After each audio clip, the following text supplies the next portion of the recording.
born in Komadai sub-county in Githunguri constituency. Went to primary school in Komadai, Kitito, Ruiru, did my CPE, and then joined Thika Technical High School.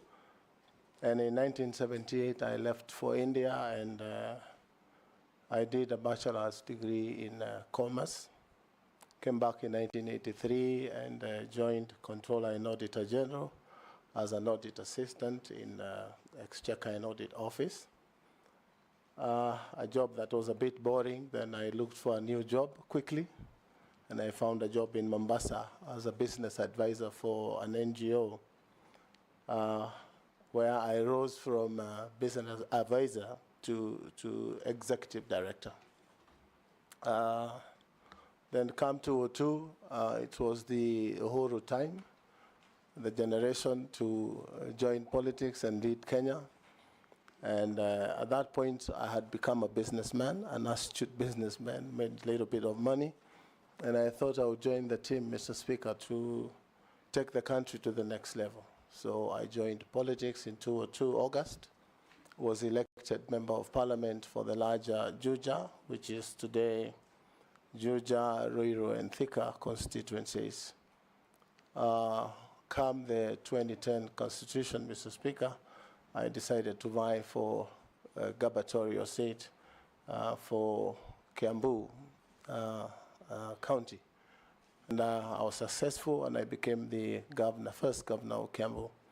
And why I think, Mr. Speaker, this is a good job for me as ICT and Digital Economy Minister is that I managed, while at Kiambu, to digitize the entire revenue collection in Kiambu County, taking our revenues from 800 million a year to 2.7 billion in 14 months. I also managed to digitize the health systems such that there would be seamless work by doctors in treating Kenyans in all our Kiambu hospitals. Also had developed management information systems for Kiambu County, so that from a dashboard, Mr. Speaker, I would be able to know exactly what is happening in each of the ministries, the 10 ministries. So really, that gives me a head start on, because my view, Mr. Speaker, is that the job of a minister is that of a manager and a leader. And with a big background, I have learned management skills and I have practiced them. And so I am suitable for the job of Minister of ICT. And as Peter Drucker says, it's about doing things right and doing the right things, a combination of which will give you good start in management skills, Mr. Speaker. It's a long journey, Mr. Speaker, but I've tried to condense it. While coming in here, I read on Twitter, how is this guy going to manage an ICT ministry, yet he doesn't have a computer? Mr. Speaker, I started using computers in 1992. They were green, and used the MS-DOS language, you know.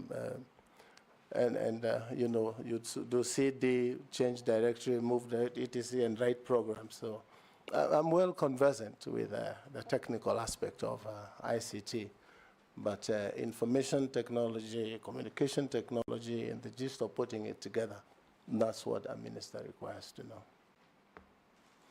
Great. We'll ask members to ask you questions. Members, let's try and cover in the allocated time. I'll start with the Deputy Speaker. Honorable Kabogo, my question relates to the immediate challenges facing the world of technology, both here in Kenya and overseas, that I'd be more concerned about here in Kenya. You know that recently we've had cyber attacks targeted on critical government websites and government services.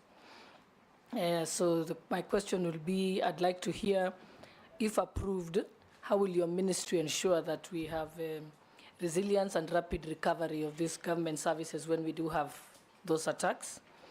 I also would like to hear what strategies you have to deal with the growing challenges posed by social media phenomena such as fake news, misinformation, disinformation, what strategies would you promote to ensure that we still uphold freedom of speech, but also protect the country from fake news and misinformation? And lastly, also your ideas on how to deal with the big challenge of concern by use of unethical use of artificial intelligence to terrorize people or to promote misinformation again and disinformation. Thank you. Go ahead. Thank you. On the issue of challenges on cyber attacks, this is a world phenomenon.